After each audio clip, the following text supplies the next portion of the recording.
আশা করি ভিডিওটা দেখে তোমাদের অনেক হেল্প হবে। আজকে আমি তোমাদের সাথে শেয়ার করব বাঙালির আটপৌর শাড়ি ড্রাপিং। শাড়ির শেষের দিকটা একটু ভেতরের দিকে নক করতে হবে। আঁচলটাকে আমি এইভাবে নিয়ে নিচ্ছি যেন সমানভাবে থাকে। নর্মাল শাড়ি ড্র্যাপ করতে হলে আমাদের ব্যাক সাইড দিয়ে ওভাবে রাউন্ড করে নিতে হয়, কিন্তু এই শাড়ি ড্র্যাপিংয়ে সেই রাউন্ডটা করতে হবে না। তোমরা এভাবে মেজারমেন্ট করে নিয়ে নেবে। আর প্রথমেই কিন্তু আমাদের আঁচলের মেজারমেন্টটা নিয়ে নিতে হবে ফ্রন্ট সাইডে এনে, কারণ একটু মোটা শরীর হলে আমাদের আঁচলটা একটু বড় রাখতে হবে, আর আমার আজকের মডেলের মতো রোগা পাতলা হলে আঁচলটা একটু কম রাখতে হবে। তাই মেজারমেন্টটা প্রথমেই দেখে নেবে। তারপরে আমি শুরু করলাম কুচি করা। সুন্দর করে চিকন চিকন করে আস্তে ধীরে কুচিটা করে নেবে। একদম সাধারণভাবে শাড়ি পরলে কুচিগুলোকে আমরা লেফট সাইডে মুভ করে রাখি, তবে এই শাড়ি ড্রাপিংয়ে কুচিটা কিন্তু রাইট সাইডে মুভ করে রাখতে হবে। আমি প্রত্যেকটা কুচি সুন্দর করে হাত দিয়ে প্রেস করে করে সুন্দর করে দেখতেই পারছো এখানে এখন নক করে দেব। আর এভাবে এই সাইডে নক করলেই শাড়ি ড্রাপিংয়ে কুচিটা খুব ভালোভাবে ভিজিবল থাকে। এখন আঁচলের পিন করার পালা। তবে পিনগুলো করার আগে আঁচলটাকে ব্লাউজের সাথে খুব ভালোভাবে সিকিউর করে নিতে হবে, উপরে একটা নিচে একটা।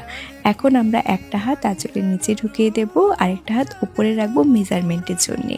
মেজারমেন্ট ঠিক রেখে আমরা একটা একটা করে এখন পিন তুলবো। ঠিক এভাবেই যদি তোমরা পিন তোলো তাহলে যেরকমই শাড়ি হোক না কেন, দামি কম দামি, সেটা কিন্তু সুন্দর বসে যাবে। আর আমি প্রত্যেকটা পিনকে কিন্তু এভাবে হাত দিয়ে প্রেস করে দিচ্ছি।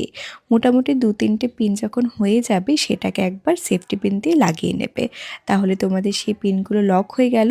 সেগুলোকে সুন্দর করে আগে সেট করবে, তারপর পরের দিকের পিনগুলো করবে। দেখতেই পারছো আমি প্রথমে পিনগুলোকে সেফটি পিন দিয়ে লক করে নিয়েছি, তারপরে কিন্তু আমি বাদবাকি যে পিনগুলো আমার করা বাকি ছিল সেগুলোকেও করে নিলাম। এখন পেছনের আঁচলটাকে সামনে আনার পালা। এই আঁচলটাকে অনেকে পিনের ওপর দিয়েও লাগায়, আবার অনেকে পিনের নিচ দিয়ে কোমরের সাইডেও লাগিয়ে নেয়, তোমাদের ইচ্ছে। তবে লাগানোর আগে হাত দিয়ে 2-3টা প্লেটস করে নেবে, তারপরে লাগিয়ে নেবে।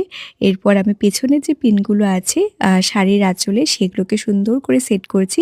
ওপরে সেট করে একটা পিন লাগিয়েছি, তারপর নিচের দিকটাতে হাত দিয়ে প্রেস করে করে প্রত্যেকটা পিনকে সুন্দর করে করে রাউন্ড করে পিন লাগিয়ে নিচ্ছি।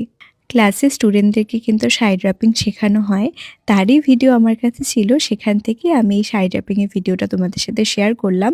এর সাথে সাথে এটাও কিন্তু দেখানো হয়েছে, এটাও আটপৌর স্টাইলে কিন্তু একটু অন্যরকম।